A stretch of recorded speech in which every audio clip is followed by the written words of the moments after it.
मैं आपसे कह रहा हूं, उन्होंने वोकिज्म के बात के विरुद्ध कहा और उन्होंने डीप स्टेट के विरुद्ध कहा। और जब डीप स्टेट के विरुद्ध कहा जाता है तो पीड़ा होती है कांग्रेस पार्टी को, क्योंकि जब पिछले 1.5 वर्षों से राहुल गांधी विदेश में जाकर भारत के लोकतंत्र को बदनाम कर रहे हैं, तो निश्चित रूप से हमें लगता है कि इसमें कहीं ना कहीं कोई डीप स्टेट इन्वॉल्व है।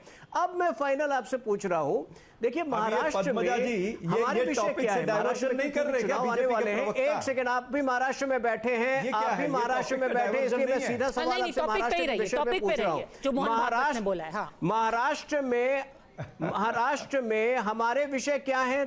लाडली बहन लाडला भाई हमारे विषय है, मेट्रो रेल हमारे विषय है, कोस्टल रोड। इनके विषय पिछले 3 दिन से क्या है? नाना पटोले रट लगा के रखे हैं कि डिप्टी सीएम महाराष्ट्र का इस बार एक मुस्लिम होगा। तो ये कहां से तुष्टीकरण में जो इस प्रकार से लिप्त हैं, वो समाज कल्याण के, समाज की एकता के विषय में कैसे सोच सकते हैं? ठीक है, वापस मुद्दे पे आइए। एक जो जरूरी चीज बोली, आप बार बार कहते हैं कि आरएसएस और बीजेपी सिर्फ अगड़ी जातियों की पार्टी है, वो पिछड़ी जातियों के खिलाफ है। आज मोहन भागवत ने बोला कि वाल्मीकि समाज को हर जगह सेलिब्रेट किया जाना चाहिए। वो ये मैसेज दे रहे हैं कि हर जाति समान है और अगर कोई विषमताएं रही हैं उनके खिलाफ काम लगातार जारी है। चरण सिंह जी, देखिए पद्मजा जी, जब मैं यही तो कह रहा हूं कि आरएसएस और भारतीय जनता पार्टी ऐसी पार्टी है कि हाथी के दांत खाने के और दिखाने के और। अगर ये इतने पिछड़ी जातियों के साथ में है तो फिर ये जातिगत जनगणना के क्यों खिलाफ है? इन्होंने कास्ट सेंसस पूरे विश्व के सारे देशों ने करा लिया, लेकिन भारत ने नहीं किया। पर आरएसएस ने तो आधिकारिक तौर पर बोला है कि हम उसके खिलाफ नहीं है, होना चाहिए पर उसको राजनीति के लिए इस्तेमाल नहीं करना चाहिए। आरएसएस ने तो आधिकारिक तौर पर बोला है कि हम जातिगत जनगणना के समर्थन में हैं। मुझे बोलने तो दीजिए ना।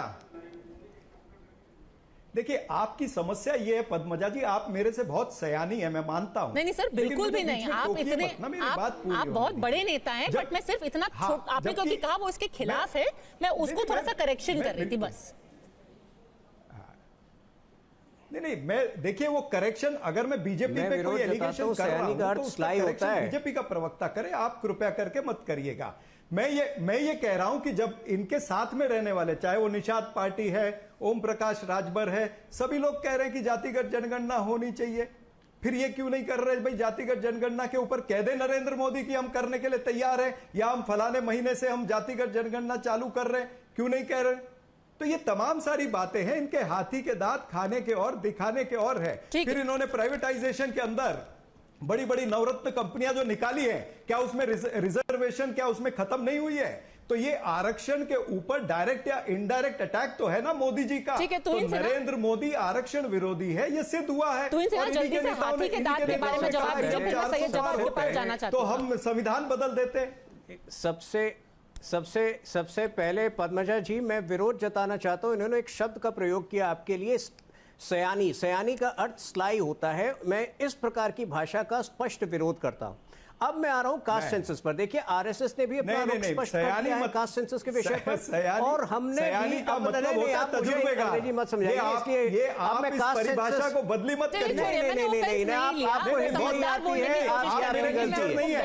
अरे भाई तुम मेरे टीचर नहीं हो, समझा ना? मुद्दे पे आइए। तुम मेरे टीचर नहीं हो भाई।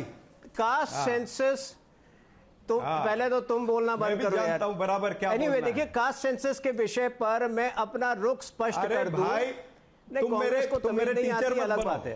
देखिए कास्ट सेंसस में आपने सवाल किया है, कास्ट सेंसस में मैं बता दूं, जब तुम बदतमीजी सुनेंगे, कास्ट सेंसस पर मैं भी अपना रुख स्पष्ट कर दिया है और हमने भी शब्दों को घुमाने का प्रयास किया है। हम वैचारिक तौर पर कास्ट सेंसस के पक्ष में हैं, हम वैचारिक तौर पर कास्ट सेंसस के पक्ष में हैं, लेकिन ये जिस प्रकार की लिपापोती करते हैं हम उसका विरोध करते हैं। 2011 में ये बोलिए, मत बोलिए, तमीज सीखिए। 2011 में जब कास्ट सर्वे हुआ था तो 8.19 त्रुटियां पाई गई थी, जिसका अभी तक 1.5 करोड़ त्रुटियों का कोई निदान नहीं पाया। हम नहीं चाहते कि दोबारा वो लिपापोती हो, लेकिन जब समय पर्याप्त आएगा हम सबसे पहले वो करेंगे। इन्होंने क्या किया? कर्नाटक में कहा कि कास्ट सेंसस हो गया, कहाँ है सार्वजनिक करने के लिए?